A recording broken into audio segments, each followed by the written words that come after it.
It was supposed to be the moment of the night. 65,000 fans at Wembley Stadium, all waiting for Ozzy Osbourne's legendary performance of one of his most iconic songs. The piano intro began. The crowd fell into complete silence, and Ozzy raised his microphone to hit that legendary opening note, but nothing came out. Dead silence. The microphone was completely dead. In that moment, every sound engineer's worst nightmare had just become reality. But what Ozzy did in the next 30 seconds would be talked about for decades to come. No one at Wembley Stadium that warm June evening in 1985 could have predicted what was about to unfold. Not the thousands of fans who had traveled from across Europe, not the crew who had spent days setting up the elaborate stage, not even Sharon Osbourne watching nervously from backstage. But in the next 15 minutes, the Prince of Darkness would prove exactly why he had survived decades in one of the most unforgiving industries in the world. June 15th, 1985. The Rock in Rio festival at Wembley Stadium was one of the biggest concerts of the decade. Over 65,000 people packed into the historic venue, and the energy was electric. This wasn't just another show. This was a statement. Ozzy Osbourne, who had been written off by critics countless times, was about to prove he was still at the top of his game. Backstage, the atmosphere was a mixture of excitement and controlled chaos. Sound engineer David Richards was running through his final checks.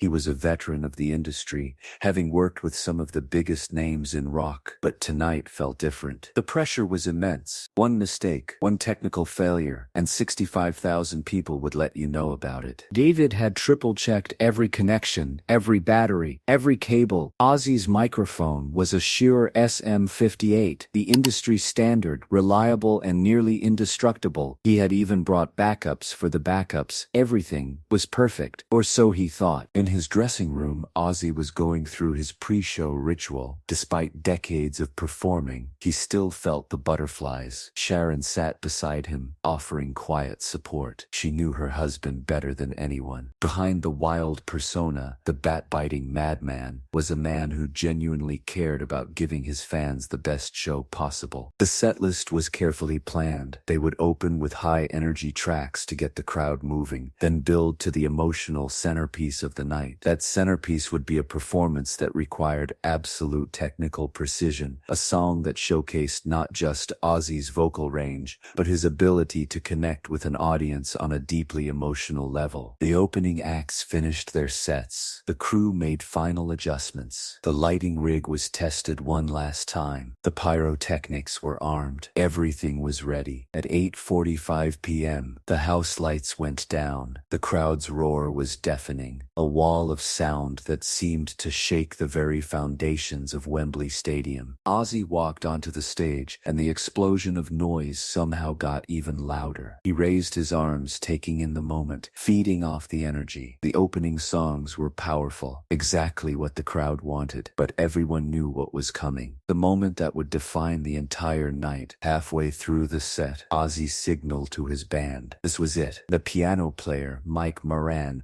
positioned his hands over the keys. The crowd recognized what was about to happen, and a hush fell over the massive stadium. You could feel the anticipation, thick and electric in the air. Mike's fingers touched the keys. The haunting piano intro began to fill the stadium. It was beautiful, melancholic and powerful all at once. The crowd was completely silent now, hanging on every note. This was the moment they had been waiting for. Ozzy stood center stage, his iconic round glasses reflecting the stage lights. He closed his eyes, preparing himself for what was arguably the most technically demanding vocal moment of his entire career. The intro built and built, the tension mounting, and then came the moment where Ozzy's voice needed to cut through the silence like a blade. He raised the microphone to his lips. He opened his mouth, and nothing happened. Absolute silence. No sound, no voice, nothing. For a split second, Ozzy thought he hadn't actually started singing, but then he felt it, the vibration in his throat. He was singing, The microphone just wasn't working. In the sound booth, David Richards felt his blood turn to ice. The audio meters weren't moving. The microphone was completely dead. His hands flew across the mixing board, desperately trying to troubleshoot. Was it the cable? The wireless pack? The board itself? On stage, the band was still playing, unaware that anything was wrong. They couldn't hear Ozzy's vocals in their monitors yet, as the vocals weren't supposed to come in until after the intro. They kept playing, following the arrangement they had rehearsed hundreds of times. Ozzy looked down at his microphone. He tapped it once, twice. Still nothing. The crowd was starting to notice. Confused murmurs rippled through the stadium. What was happening? Why wasn't he singing? Backstage, Sharon jumped to her feet. "What's going on?" she demanded, grabbing the nearest crew member. "Why can't we hear him?" The crew member's face was pale. "The mic's dead. We're trying to fix it." Sharon's mind raced. This was a disaster. They needed to stop the song, bring out a backup microphone, start over. But that would kill the moment, break the spell they had cast over the crowd. There had to be another way. On stage, Ozzy had about 5 seconds to make a decision. 5 seconds to figure out how to salvage what was supposed to be the defining moment of the entire concert. Most artists would have stopped, signaled to the band to pause, waited for the technical crew to fix the problem. It was the safe choice, the logical choice. But Ozzy Osbourne had never been safe or logical. He looked out at the 65,000 faces staring at him.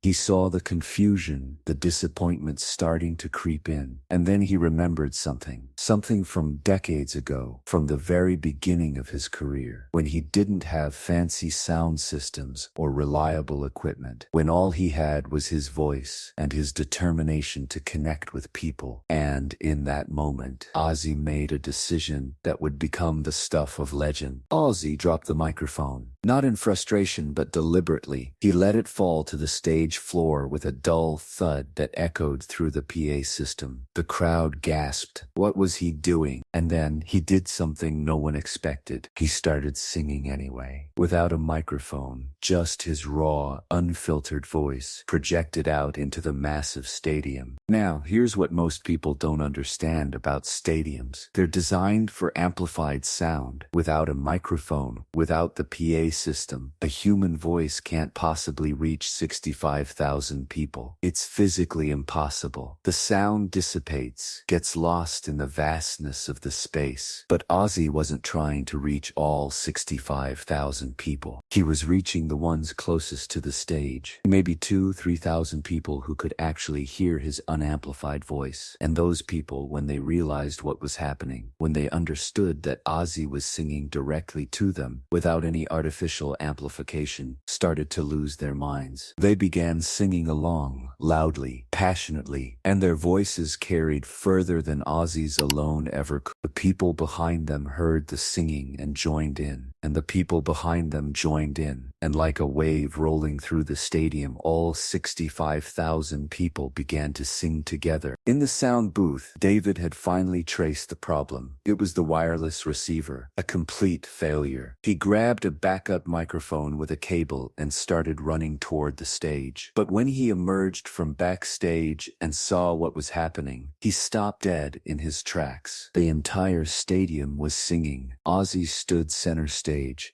his arms spread wide, conducting this massive choir. The band had figured out what was happening and adjusted their playing, bringing the volume down so the voices could be heard. Mike kept the piano going, providing the melodic foundation, but the vocals, those were all coming from the crowd. Ozzy walked to the edge of the stage. He cupped his hands around his mouth, projecting his voice to different sections of the crowd. He wasn't trying to sing the entire song himself anymore. He was leading them, guiding them, letting them be part of the performance. Sharon stood backstage with tears running down her face. She had seen her husband perform hundreds of times, but never anything like this. This wasn't a performance anymore. This was communion. This was 65,000 people connected through music in the purest, most raw way possible. David finally made it to the stage with the backup microphone. He held it out to Ozzy, but Ozzy waved him off, shaking his head with a huge grin on his face. He didn't need it anymore. This moment was perfect. perfect, exactly as it was. The song built to its climax. The crowd was singing so loudly now that people walking outside the stadium, blocks away, could hear it. It was a sound that transcended music, something primal and powerful. It was proof of what music could do when it truly connected with people. As the final notes rang out, played by Mike on the piano, the last syllables sung by thousands of voices, there was a moment of perfect silence, and then the applause. It wasn't just applause. It was an explosion of sound, of emotion, of gratitude. People were crying, hugging strangers, overwhelmed by what they had just experienced. Ozzy stood there, taking it all in. He had performed in front of millions of people over his career. He had won awards, topped charts, achieved everything a musician could dream of. But this moment, this unexpected, unplanned, technically disastrous moment, was the purest expression of why he did what he did. As the applause finally began to die down, Ozzy picked up the dead microphone from the stage floor. He held it up to the crowd and shrugged with an exaggerated expression of confusion.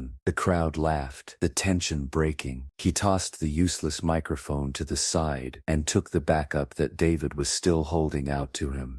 "Well," Ozzy said into the working microphone, his voice now booming through the PA system, "that was bloody interesting, wasn't it?" The crowd roared with laughter and applause. "You know," he continued, "I've been doing this for over 20 years, played in front of millions of people, had all sorts of things go wrong. Equipment failures, power outages, even had someone throw a live bat at me once, which was particularly unpleasant, more laughter, but I've never ever had a moment quite like that." He paused, looking out over the sea of faces. "You lot just proved something really important. Music isn't about the fancy equipment. It's not about perfect sound systems or expensive microphones. It's about this." He pointed to his heart. "And this." He pointed to his head. "And most importantly, it's about connection. What we just did together, that was real music. That was magic." The stadium erupted again. People were standing on their chairs, waving lighters, screaming their appreciation. Backstage, the crew was already dissecting what had happened. How had the receiver failed? It was supposed to be foolproof. David was pulling apart the equipment, trying to understand. What he found made him shake his head in disbelief. A tiny component inside the receiver had failed. A 1 in a million malfunction. It was nobody's fault, just terrible luck. Or maybe, as some of the crew would later suggest, it was meant to happen. Sharon was on the phone with the tour manager, making sure that news of the microphone failure was properly managed. They didn't want headlines about technical problems, but as reports started coming in from music journalists in the audience, she realized that wasn't going to be an issue. The headlines weren't going to be about a failure, they were going to be about a triumph. The rest of the concert was electric. Ozzy and the band fed off the energy from that moment, delivering what many critics would later call one of the best performances of his career. But everyone knew that the microphone incident was going to be the story. It was going to be what people remembered. In the days following the Wembley concert, something unexpected happened. The story began to spread. This was 1985, before the internet, before social media, before videos could go viral. But word of mouth was powerful. Fans who had been there told their friends. Those friends told their friends. Music magazines picked up the story. Rolling Stone ran a feature titled "When the Mic Dies, the Music Lives, Ozzy's Wembley Miracle." The article described in detail what had happened, but more importantly, it explored what it meant. Here was a rock star, someone who could have stopped the show, demanded perfect conditions, instead choosing to embrace the chaos and turn it into something beautiful. Kerrang! Magazine put Ozzy on the cover with the headline, "The Night Rock Became Religion." Inside was a 10-page spread with photos from the concert and interviews with fans who had been there. One fan, a 19-year-old named Emma Thompson, said, "I've been to hundreds of concerts, but that night, I felt like I was part of something bigger than myself. When we were all singing together, it wasn't about Ozzy anymore. It was about all of us, connected through music." Other musicians started talking about it too. Paul McCartney, in an interview, mentioned the incident. "What Ozzy did that night," he said, "reminded me of the early days when the Beatles would play in small clubs and the audience would sing along so loud you couldn't hear the amplifiers. That's the essence of rock and roll, that connection." Ozzy tapped into something primal. David Bowie called it a master class in performance art. He said, "Any artist can perform when everything goes right. The true test is what you do when everything goes wrong." Ozzy passed that test brilliantly. Even Roger Waters, who had previously been critical of Ozzy's style,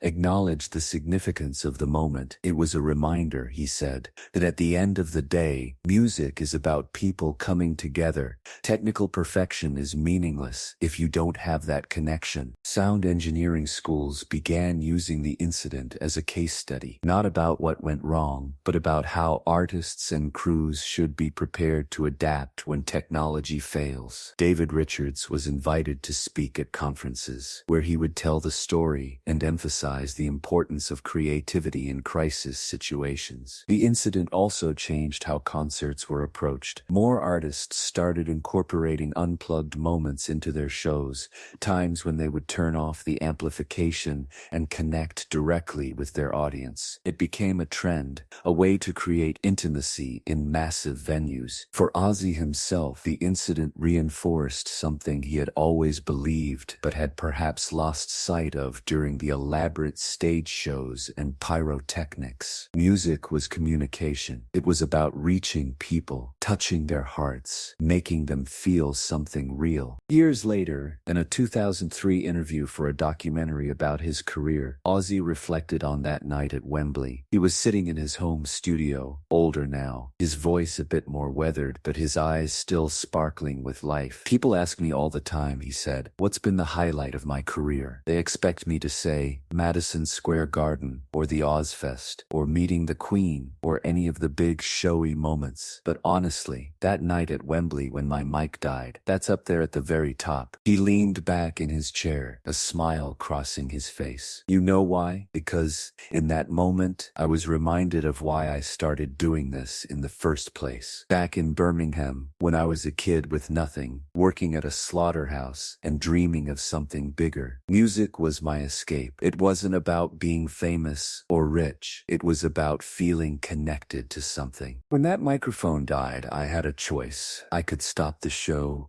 wait for it to be fixed, and give a technically perfect performance, or I could just go for it. Trust the moment, trust the audience, and bloody hell, they delivered. Those 65,000 people, they weren't just an audience anymore. They were part of the band." Sharon, sitting next to him during the interview, added her perspective. That night changed something in him. He had always cared about his fans, but after Wembley, he understood their importance on a different level. Every show after that, he would look for moments to bring the audience in, to make them feel like participants rather than spectators. The incident also influenced the next generation of performers. Artists who came of age in the late 80s and 90s all knew the story. Many of them cited it as an example of authentic artistry. When Foo Fighters' Dave Grohl broke his leg during a concert in 2015 and finished the show anyway, he later said he was thinking about Ozzy at Wembley. "That's what you do," he said. "You don't let the audience down no matter what." In 2010, Wembley Stadium underwent major renovations. As part of the historical preservation, they created a rock and roll walk of fame around the venue. One of the first plaques installed commemorated that 1985 concert. It read, "On this spot, June 15, 1985, Ozzy Osbourne proved that when technology fails, humanity prevails. 65,000 voices became one." Today, audio equipment is far more reliable than it was in 1985. Wireless systems have multiple redundancies, backup systems for the backup systems. The chances of a complete microphone failure during a major concert are astronomically low, but artists and crews still prepare for it, still train for the moment when everything might go wrong. David Richards, who retired in 2015 after a long and distinguished career, keeps a photo from that night on his wall. It shows Ozzy on stage, arms spread wide, conducting the crowd. David looks at it often, especially when younger engineers ask him for advice. Technology is amazing, he tells them, but it's just a tool. The real magic happens in the connection between the artist and the audience. That night at Wembley, I learned that lesson in the most dramatic way possible. I thought I had failed because the mic died, but actually that failure created something more powerful than any perfect sound system ever could. The microphone that failed that night, the one Ozzy dropped on stage, was later recovered and authenticated. It's now in a private collection, owned by a music memorabilia enthusiast who paid a significant sum for it at auction. It sits in a display case, a silent testament to the night when its failure created magic. Ozzy continued to perform for decades after Wembley,